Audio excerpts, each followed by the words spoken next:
अहिल्यादेवी कर्जमुक्ती योजनेच्या माध्यमातून सरकार शेतकऱ्यांची चेष्टा करायला लागलेलं आहे.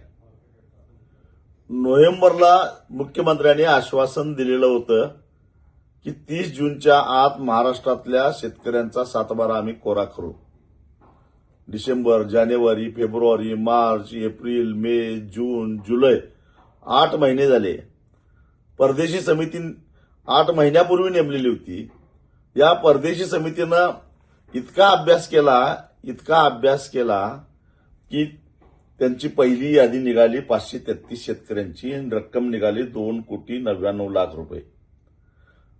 त्यांना सेवा सोसायट्यांनी, जिल्हा मध्यवर्ती बँकांनी 11 याद्या दिल्या. 11 आतापर्यंत 11 वेळा मागणी केली याद्यांची. राष्ट्रीयकृत बँकांनी दिली.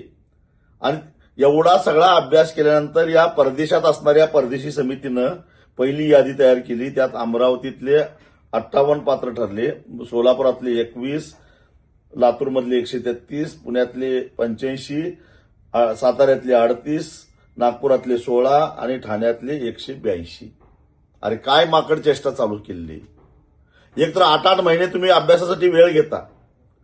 तुमचे नियम, निकष, अटी, शर्ती लावून पहिल्या यादीत अवघ्या 533 लोकांना पात्र ठरता. लाज नाही का वाटत? ही चेष्टा थांबवा. पाऊस लांबलेला आहे. शेतकऱ्यांचं दुबार पेरणीचं संकट शेतकऱ्यांसमोर आहे. खतं मिळत नाहीत. अशा परिस्थितीमध्ये शेतकऱ्यांच्या भावनेशी खेळ खेळण्याचा प्रयत्न केला तर याद राखा, शेतकरी तडाखा दिल्याशिवाय सोडणार नाही.